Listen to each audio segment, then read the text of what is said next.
Hello everyone, welcome back to my YouTube channel. If this is your first time here, I'm Naafi Rohma, a full-time children's book illustrator from Surabaya, Indonesia. On this channel, I will share everything about illustration and also talk about my experience as a children's book illustrator. So if you find this video helpful, inspiring, or if you don't want to miss any updates, feel free to subscribe, like, comment, and share with your friends. And for those of you who are new here, welcome. I'm really happy and excited to share my experience as children's book illustrator with all of you.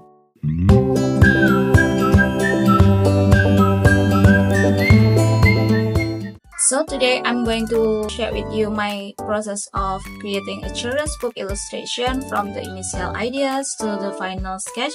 If you are curious about how an idea turns into a visual sketch, or if you are looking some creative inspiration, be sure to stick around.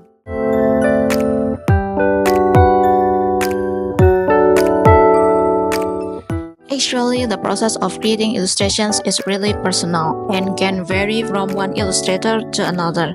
So, which method is right or wrong? Well, there is really no right or wrong answer.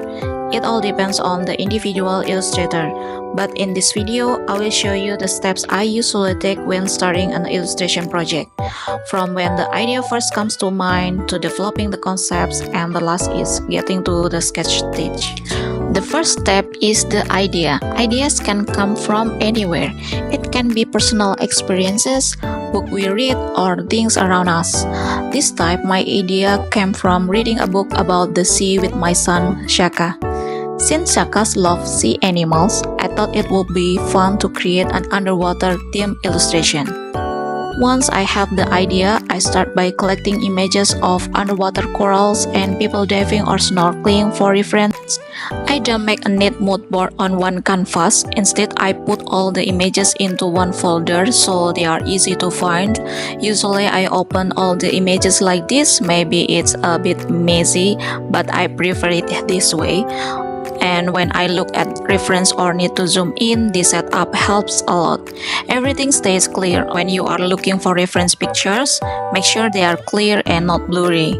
These reference images or mood boards are really important to help me visualize the setting, mood, and characters I want to draw. How about you? Do you like organizing them neatly on one canvas, or do you prefer my way? Feel free to share in the comments. After collecting all the reference images, I move on to the concept stage. At this point, I start planning the whole illustrations. I usually begin with very rough sketches because the main goal is to figure out the right composition first.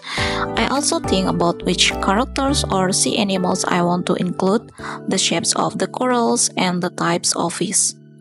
For me, the concept stage is the hardest part. Why? Because here, I really need to think about what I want to show or tell through my illustration. It's also a bit tricky since this time the brief is coming from me. I'm used to getting brief from clients, but when it's from myself, I often find it challenging. Does anyone else feel the same way? But having all the reference images really helps me a lot.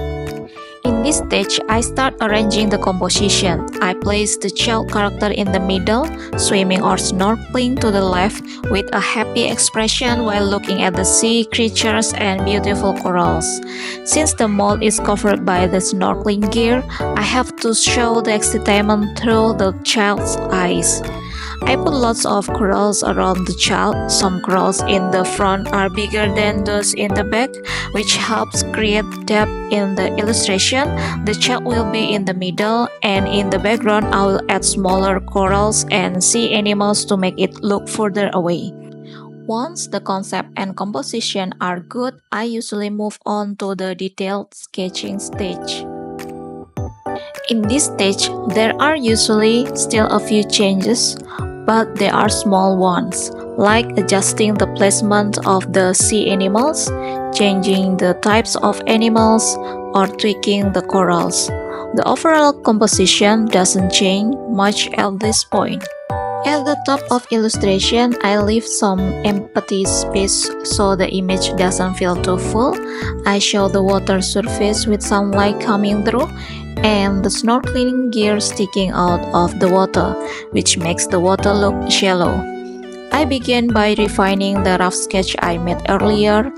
Typically, I lower the opacity of the rough sketch and create a new layer for a cleaner, more detailed sketch. I add some details, fix the character's anatomy, and adjust everything according to composition I've planned. This is an important step because a good sketch sets the foundation for the final illustration and makes the coloring stage much easier for me. Once the detailed sketch is done, I always do a review. I usually ask my husband for feedback to see if there's anything that needs fixing, especially in terms of composition. Sometimes I lose my objective perspective when I work on an image for too long, so it's really important to get a fresh point of view. If my husband points out something that doesn't feel right, I go back and revisit the sketch until everything feels just right. This process can take time, but it's a fun part of the creative journey.